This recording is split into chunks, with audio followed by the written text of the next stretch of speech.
Tattoos date back to 6000 BC, originally used to mark mummies and denote aristocrats. And up until the last couple of decades, tats were often associated with motorcycle clubs, criminals, and the military. Simple to elaborate, sleeves, poems, and pictures of heroes to the ever-popular tramp stamp. It's clear that America's love of tattoos has gone from back alleys to the mainstream, with businessmen to soccer moms all sporting a little ink. With over a dozen reality shows on the subject, tattoos and tattooing are all the rage. In fact, according to the Pew Institute, over 45 million of us have tats, making it a $2 billion industry. Yes, even yours truly has sat in that chair. So what's the motivation behind someone getting a permanent change? It's part of you. So, and that's, I think, the biggest appeal probably to a lot of people. All my tattoos been a turning point in my life or a significant event in my life. My son, my daughter, parts when I was in the military. It's an expression. It's just a lot of fun. I just really like them. I always have since I was a kid. After being outlawed in South Carolina for many years, in 2006, tattooing once again became legal, and shops began popping up all over the state. And although regulated by DHEC, sterilization is something you want to look out for as well. I use a cling wrap kind of as a partial barrier in case there's any spills, and then everything gets wrapped up. So when we are working, there's less chance of contaminating anything.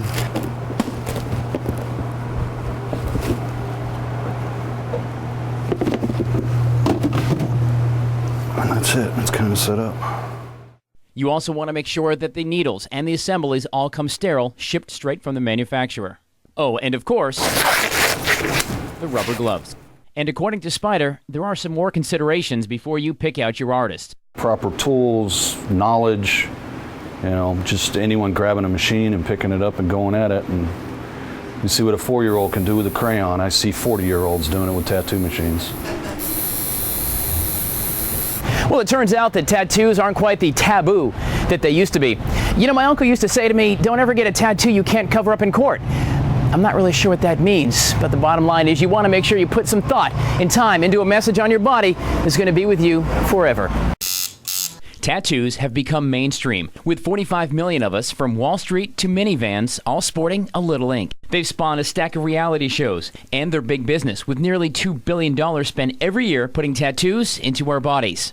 For many, their tattoo represents a time in their life, a family member, or symbol near and dear to their heart, a decision they would never change. But for a growing number of people, forever comes with a little regret. Because I just went and picked something off the wall that I thought was cool, and it really wasn't. In fact, upwards of 17% of people with tattoos have spent some time wishing they had a do-over. Some regret it because it creates a professional issue. Others say their feelings have changed about the meaning of the tattoo. But for Gabby Wilson, it came down to grammatics. Didn't notice it till I got home, but it's spelt wrong. It's supposed to be life is a beautiful struggle, but it's life is a beautiful struggle. For Gabby, however, it isn't just the spelling fail that she has on her list of regrets. I have one on my back that's supposed to be a butterfly, but looks like a bat. My palmetto moon on my arm is on the wrong side. The moon is on the wrong side. Tattoo regret often comes from a quick decision, in the heat of the moment. I mean, after all, there are so many choices. Scott Spider Como from Animated Canvas says it's not a decision to take lightly. Thinking about whether or not he wants to work for Burger King or a Fortune 500 company, and the big naked woman down his forearm, well, that one tends to keep you out of the big job market, Well, even I live with a little tat regret. Not the ink itself, of course, but the artist who did it. And if you find yourself rethinking your ink, there are certainly some options. I've probably covered 500 names that I've done personally over the years. Heading back to the tattoo chair can often be a way to rewrite history. Tats can be refaced or redrawn, sharpened up, changed, or simply covered up altogether. Spider also offers this food for thought. No boyfriends, girlfriends, husbands, or wives. They come and go. Tattoos are forever. But are they? Tattoo removal isn't new, but technology continues to improve ways to erase our past. This is the Pico Shore. It's made by Shore. Tattoo removal works off of a person's body. The laser is shattering the ink into tiny particles, and your body is absorbing it. So it's through your immune system or your lymphatic system that it absorbs and rids the ink. Over the course of several treatments, a tattoo that seemed like a good idea at the time can become not much more than a small blemish and a memory. I'm a teacher, and so just having something like this just looks unprofessional, and then it's hard to hide too, so I just wanted the freedom to be able to not have to worry about it every morning. So before you make that forever decision, make sure you do your homework on the artist and think about it. Do you really want that tattoo at 90?